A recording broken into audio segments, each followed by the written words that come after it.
Tapi kemarin bapak dan ibu pura-pura jujur. Anaknya teh karena kaku. Coba ketika di kantor polisi seseorang ditanya nyuri ayam enggak, pasti jawabnya enggak. Kenapa? Udah tahu bakal dibogem, bakal digebukin, makanya enggak, demi Allah enggak. Tapi kalau ditanya oleh Pak Kiai, demi Allah, ya Pak Kiai betul saya nyuri ayam 2. Kata Pak Kiai, nggak apa-apa, dulu bapak opat aja gitu. Tapi kan sekarang sudah berubah, husnul khotimah baru. Karena yang diharapkan manusia itu kan perbaikannya tadi kan teman-teman. Nah oke, jadi bisa dipahami literasi itu apa? Sepakati konteksnya mau apa yang sedang urgent hari ini untuk dipahami oleh anak kita. Setelah itu barulah kita bersama-sama mengembangkan teksnya. Teksnya itu bisa teks tulis, bisa teks yang audio, hanya untuk AKM teks tulis. Dari teks tulis itulah baru setiap guru mengambil peran. Ibu mau ngambil apanya pada anak? Oh, saya mengambil supaya anak ini paham tentang bahwa semua itu diciptakan oleh Tuhan dan menguji kita. Oke, berarti guru agama. Ada lagi guru PJOK apa? Supaya dia itu dengan memahami banjir itu supaya dia tahu bahwa banjir itu akan menjadikan banyak penyakit dan supaya tetap sehat dia harus gimana? Oh, guru PJOK. Yang IPS supaya anak itu bisa bersosial supaya banjir itu tidak terjadi ketika kita caring terhadap masyarakat. IPS. IPA supaya tidak terjadi banjir dan memunculkan Aedes aegypti, kemudian nanti akan banyak nyamuk, nyamuknya akan berkeliaran. IPA. Matematika supaya nanti yang mati bisa ditekan, persentase yang mati lebih kecil daripada yang hidup. Kalau begitu matematika. Jadi apa? Semua guru bisa mengambil peran di perannya masing-masing sehingga semua konteks dalam kehidupan masyarakat dipahami multi perspektif. Jadilah apa? Anak bisa menyelesaikan permasalahan masyarakat dari literasi. Menyelesaikan masalahnya itulah yang disebut numerasi. Jadi literasi adalah apa? Tahunya, pahamnya, tahu informasinya dari konteks jadi teks. Numerasi apa? Menyelesaikan permasalahannya, itulah yang disebut numerasi. Nah kemarin banyak ya numerasi itu dianggap matematika. Contoh saya kasih tahu. Nenek memiliki seekor ayam betina. Bertelur 1 hari 1 telur. Kalau 1 bulan 30 hari, berapa telur yang dihasilkan? Guru ingin berapa? Guru ingin berapa? Ingin 30 telur. Karena guru ada di alam matematika. Tapi bisa jadi anak ada di alam yang lain. Yaitu apa? Alam ilmu IPS di lingkungan keluarga. Jadi dia apa? Nggak jawab. Kenapa nggak jawab, Nek? Nenek saya nggak punya ayam, dah. Jadi nenek nggak punya ayam, Bapak Ibu. Jadi di alam matematikanya jawabannya 30. Tapi di alam IPS, di alam anak, jawabannya apa? Nenekku nggak punya ayam. Akibatnya apa? Akibatnya kita masuk ke alam matematika apa? Kajiannya abstrak. Apa cirinya? Seandainya. Nah ini matematika. Seandainya nenekmu punya ayam, kata guru. Karena guru matematika. Tapi anak nggak mau yang abstrak karena anak masih konkret. Anaknya ada di alam IPA. Kata anak apa? Tidak mungkin ayam betina bertelur. Di soalnya nggak ada ayam jantannya. Bagaimana hamilnya? Kata anak. Jadi dia pernah tahu alam IPA apa? Ayam betina dan jantan itu terjadi demikian sehingga bertelur. Ini kan di soal nggak ada ayam jantannya, Pak. Maknya hermafrodit kan ayam tidak masuk hermafrodit. Kata anak itu. Kata guru apa? Seandainya. Jadi guru nambah-nambah soal terus. Nah, itu matematika, Ibu. Seandainya nenekmu punya ayam betina dan jantan. Anak ada di alam IPA apa? Tidak mungkin, Bu, menurut guru IPA ayam bertelur setiap hari. Aduh, seandainya bertelur setiap hari. Baca, lihat ada berapa telurnya. Bilang telurnya berapa. Bingung anak-anak apa? Bu, di soalnya nggak ada nogan. Di soalnya nggak ada telurnya. Yang ada soal cerita. Kalau begitu apa? Anak sedang bernumerasi karena dia ada pada bidang ilmu yang lain, tapi guru sedang ngajar matematika. Ini bedanya matematika dengan numerasi, Bapak. Beda ya? Jadi matematika itu apa? Abstrak, ilmu pasti. Kalau numerasi apa? Menyelesaikan masalah dan mengenali masalah di lingkungan sekitar, gitu, Ibu. Yang disebut numerasi teh hanya tetap terkait dengan apa? Terkait dengan muatan-muatan matematika. Kalau tidak ada muatan matematika, ini namanya problem based learning. Kalau ada matematikanya, ini numerasi. Jadi kalau begitu numerasi itu apa?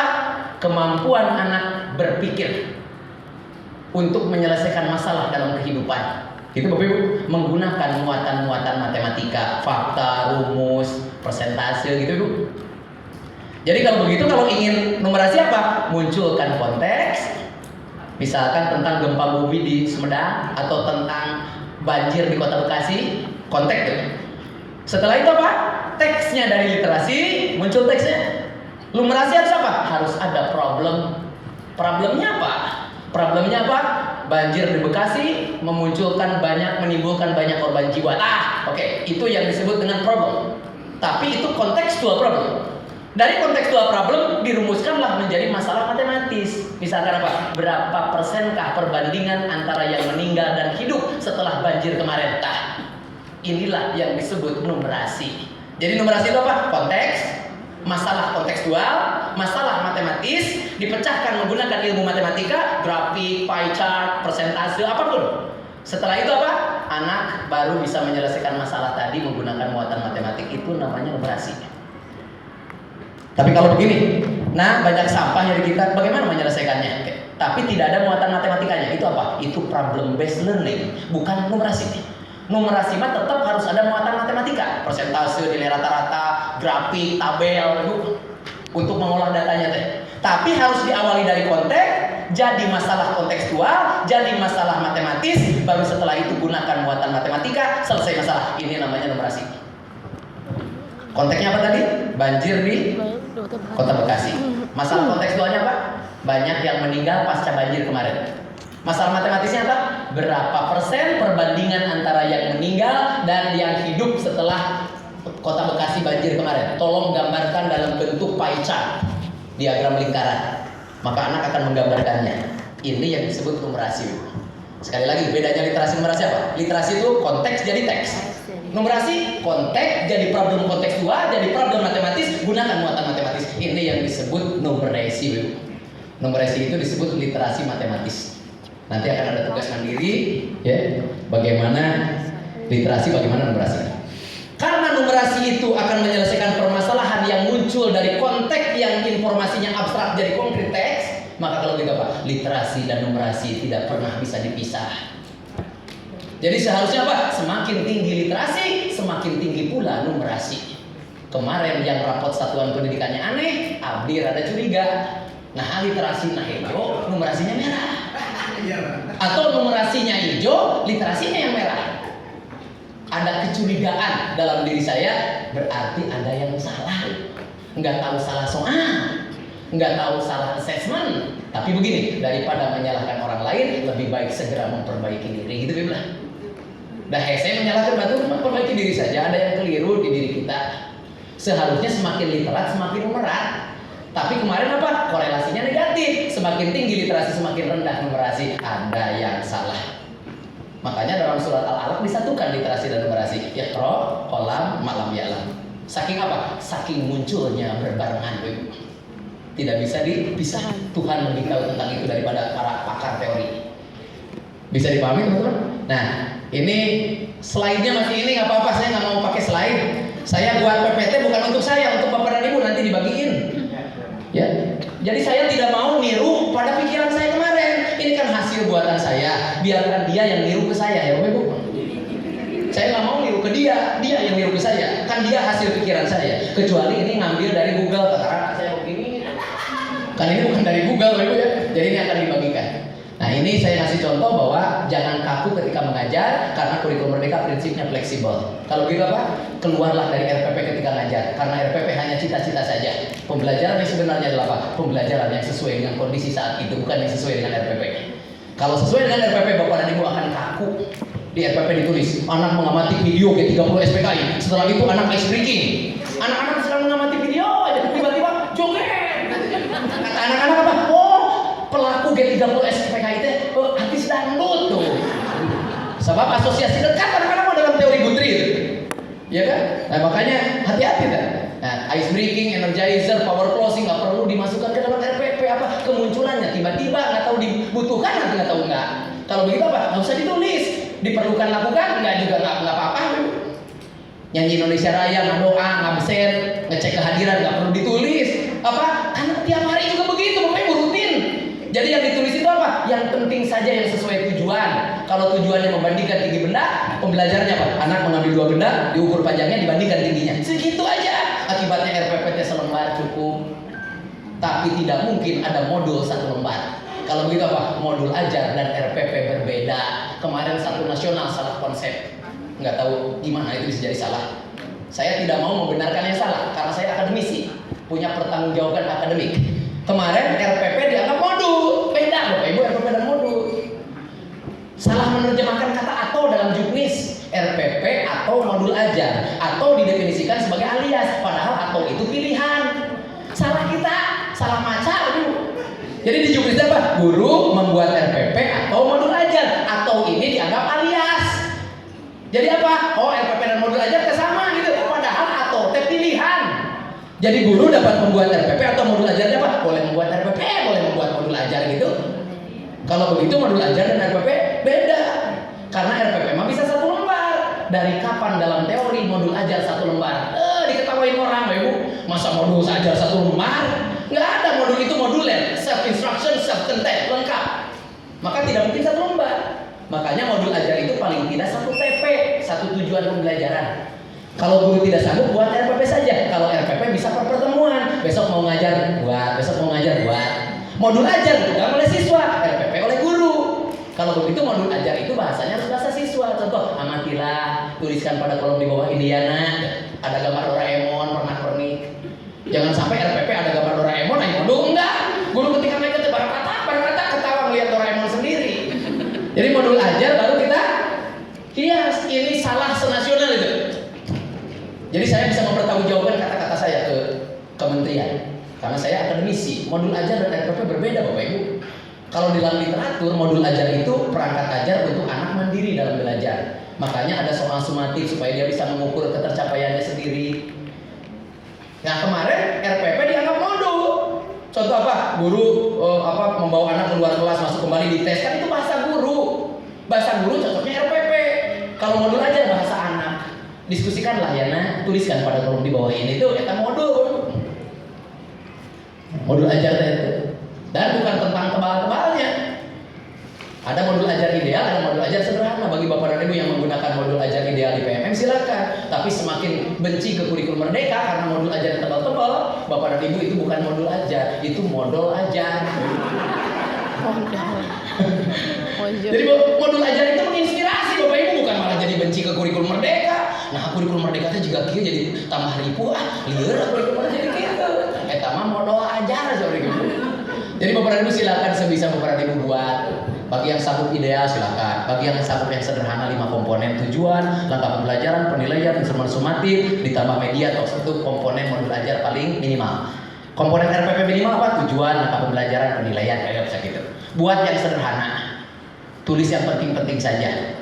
Jangan detail banget Bapak Ibu bisa ngajar jelek. RPP nama bagus, ngajar jelek. Kenapa? Capek nyusun RPP-nya.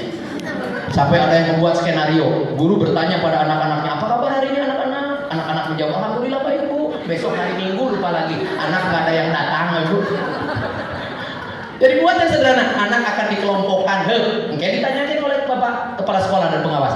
Ini pengelompokannya mau gimana Bu?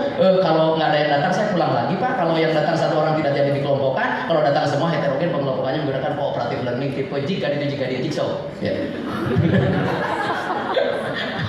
Nah, jadi teman-teman jangan kaku, kurikulum merdeka fleksibel. Dan ciri fleksibel apa? Guru di dalam kelasnya bahagia, ceria di kelas. Baik anak-anak, hari ini kita akan belajar tentang gajah ya.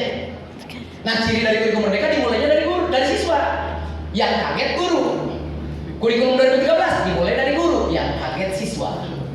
Nah, kurikulum merdeka mah guru kudu kaget budak, tak eta hadir datang ke kelasnya.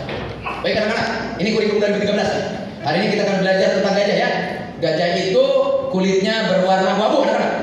Anak yang menganggap gajah itu hitam gini aja. Ini yang bodoh saya atau guru kan? Jadi kaget kan itu. Telinganya panjang seperti lebar seperti tutup panci, kemudian belalainya panjang seperti ular. Nah, guru. Nah, sekarang Assalamualaikum anak-anak. Berikut merdeka. Baik, hari ini kita akan belajar tentang gajah. Coba siapa yang pernah melihat gajah? Coba dah. Mulai dari diri anak ini yang disebut bineka, nanti tunggal ika. Ini yang disebut tuturi, nanti hadayani. Jadi tuturitas siswa dulu. Makanya alur merdeka yang pertama apa? Mulai dari diri anak yang unik, yang beda-beda. Makanya siapa coba yang pernah melihat gajah? Saya bu, gimana? Gajah itu hitam bu, awas ya. Nah hidung cemburu. Tapi cek anak mah hitam. Barulah guru nanya, kenapa hitam nak? Nggak tahu dah bu, dah saya orang Kalimantan, gajah teh ngagarai boy keluar dari hutan hitam. Oh ada yang tahu terjadi apa di Kalimantan? Kebakaran bu, berarti gajahnya kabelum. Berarti apa? Gajah warnanya abu-abu terbakar jadi hitam. Satu. Iya, gajah itu seperti ular, kaget. Nah ada gajah mah gede, ini mah panjang. Kenapa panjang? Gak tahu, saya ke kebun binatang yang di Rama bagian depan. Coba lihat fotonya, bagian mana? Nah kayaknya yang ini bu, apa coba baca? Belalai. Oh belalai gajah panjang, bagus. Ya, gajah itu seperti tutup panci bu, luas. Kenapa seperti tutup panci? Saya bagian pinggirnya yang saya raba. Bagian mana di gambar ini? Telinga bu, telinga gajah jika tutup panci. Ada yang lain lagi? Gajah jika sumur bu. Nah jika sumur, nggak tahu, saya ke kebun binatang, saya masuk ke bagian belakang. Ketika ekornya terbuka, saya masuk. Oh, bool gajah. Anak memandang gajah pada perspektif yang berbeda. Inilah yang disebut bineka. Terakhir baru tunggal ika bu. Baik anak-anak, kita simpulkan ya. Gajah itu telinganya lebar seperti tutup panci, warnanya abu-abu terbakar jadi hitam, kemudian belalainya panjang, perutnya buncing, dan itunya sumurnya jeruk badan. Ada yang ditanyakan anak-anak? Tidak bu. Nah, pek sudah, pok sudah, prak. Pek, pok, prak, tringo, ngerti ngerasa ngakon. Ethic, values, wisdom kalau dalam bahasa Perancis. Selanjutnya apa? Baik anak-anak, nanti cari ya kira-kira di lingkungan sekitar kalian ada yang seperti itu nggak? Seperti gajah? Ada bu semuanya. Siapa? Mama. Nah. Nambah mama kulit hawu, irung mancung, telinga rebing, bu.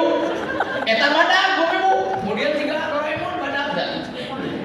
Kata kan bahaya kan? Baik anak-anak, nanti cari lagi ya informasi tentang gajah di YouTube, di Google, di buku teh.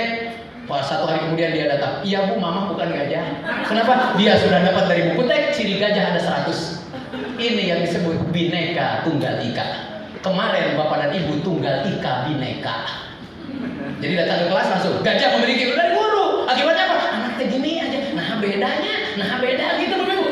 Ini yang disebut tunggal ika bineka tanpa disadari bu. Nah oke.